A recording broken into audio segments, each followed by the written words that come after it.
ایک باپ عالیشان منصب پر فائز اپنے بیٹے کے عالیشان دفتر میں داخل ہوا۔ بیٹے کو محبت بھری نظروں سے دیکھا، دل زیادہ مچلا تو اس کے پیچھے جا کر کھڑا ہو گیا۔ فخر سے مغلوب ہو کر بیٹے کے کندھے پر ہاتھ رکھ کر پوچھا، بیٹے جانتے ہو اس دنیا کا طاقتور ترین شخص کون ہے؟ بیٹے نے جھٹ سے جواب دیا، بابا میں۔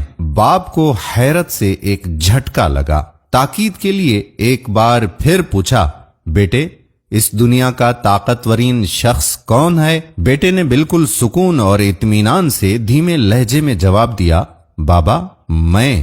باپ کے چہرے کا رنگ متغیر ہو گیا، صدمے سے دل بجھا، بیٹے کے کندھے سے ہاتھ اٹھایا اور دروازے کی طرف قدم بڑھا دیے۔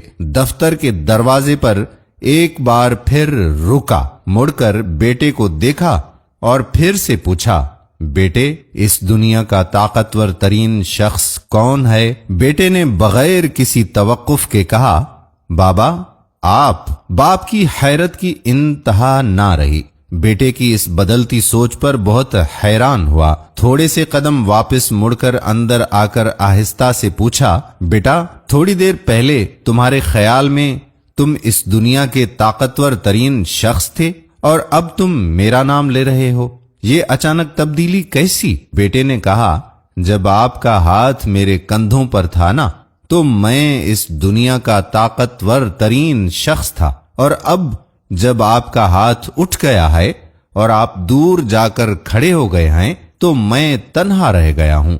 اس وقت دنیا کے طاقتور ترین شخص آپ ہو گئے ہیں۔ دوستو دیکھیے، ایک طویل عمر کے بعد بیٹوں کے اپنے باپ کی قبر پر بہائے ہوئے آنسوں بھلے کتنے ہی سچے اور اخلاص سے ہی نکلے ہوئے کیوں نہ ہوں، نہ ان کے باپ کو کوئی فائدہ پہنچا رہے ہوتے ہیں اور نہ ہی ان بیٹوں کے لیے کوئی افادیت پیدا کر رہے ہوتے ہیں۔ ہاں، اگر باپ حال حیات ہے اور اس زمین کے اوپر صحت و تندرستی کے ساتھ ہے، اپنی دولت مندی یا اپنی فقیری کے ساتھ کسی بھی حالت میں موجود ہے، وہ اپنی اولاد کے لیے اللہ کے بعد طاقت کی سند اور امن و امان کا ضامن ہے۔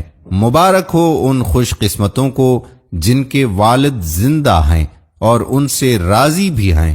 والد کی قدر کیجیے، ان کا سایہ آپ کے لیے ٹھنڈی چھاؤں کی مانند ہے۔